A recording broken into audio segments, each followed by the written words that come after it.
everyone, welcome to my channel or welcome back. My name is Anna, and in today's video I will be discussing some tips to looking good, well, to continue to look good, because you look good after you are 35 years old. So if you are interested in these tips, please keep watching. I thought about this video idea because I was thinking one day about how 40 is that awkward age where you just start to get confused.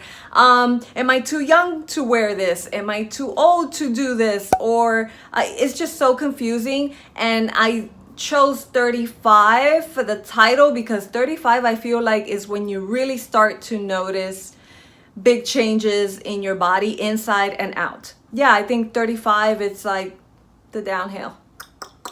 Let me tell you, when I turned 30, I cried. I was so frustrated with life. I thought it was the end of the world because 30s to me was so old when I was in my 20s. So turning 30 was like a reality check. And once I turned 40, I guess I got used to turning all these numbers. So I kind of got over it. And luckily for me, 40s is the new 30s, and hopefully when I'm 50, which I'm heading that way, 50s will be the new 40s, and then it's like turning 40 all over again. Now, I'm not going to tell you the super obvious tips like drink a lot of water, eat your vegetables, exercise. Like, no, these are things that I thought of that might help and people maybe don't think about. And yeah, let's get started. So ready for the first one? So the first one is, just because you turn, let's say 35, 40 or 50, 60, doesn't mean you need to change your style. Like, if you're fabulous already, continue to be fabulous. Just because, oh my God, I just turned 40 or 50, like, you don't have to change your style completely. Yes, you can modify and adjust some things. So like, I wouldn't wear super short shorts in my 40s. So basically what I'm saying, if you were cool, trendy, traditional, old-fashioned, just remain that way and just modify or adjust. The next one is analyze your family genes. And no, I don't mean the jeans that you wear, the blue ones. I mean like what you can inherit from your family. So for example, I know that I have my mom's body and I have her legs. I have her type of body. I even have her pores from my face. So I know how she aged, how she was when she was older. I say was because she's not here anymore. But it's basically, I know what to look for, what to take care of. I know her flaws, therefore I know mine. So you should look at your mom if you look like your mom, or if you look like your dad or your aunts or your grandma. So look into that. So I would say physically, definitely take a look at your family, and that will give you an idea of what you can work on, your flaws, and what you should be doing and taking good care of. Now, obviously, this is not going to apply to everyone. Not everybody has their family. You can be adopted, whatever the case is. It might not apply to you, but if it applies to you, you better do your homework. The next one is, if you're planning on doing Botox, don't start too early and don't start too late. And I know this is tricky because everyone is different and everybody has different goals when it comes to Botox. So let me try to explain it the best that I can.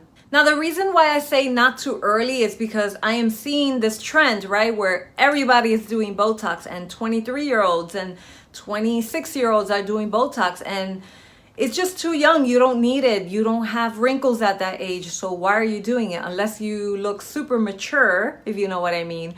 But I wouldn't recommend it. And, you know, by the time you get into your 30s and 40s, you just look overdone already. And you know, all those things that you're putting into your body, it's not that great. I really think the 20s should be off limits. And I also mean not too late, because once you have all the wrinkles and lines sitting on your face, it's going to be hard to like kind of reverse that.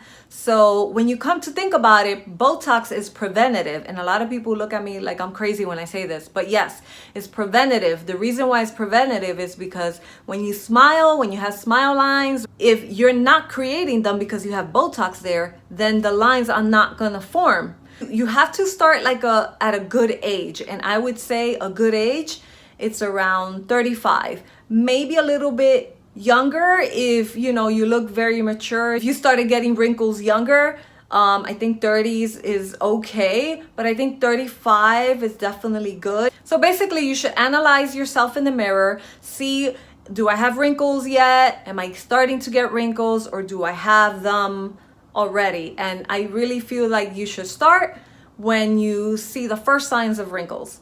The next one is update your look. And what I mean by this is don't stay stuck in an era. For example, I have my dad that he just stuck in the 70s or the 80s. He still has pants. Pants are as old as I am.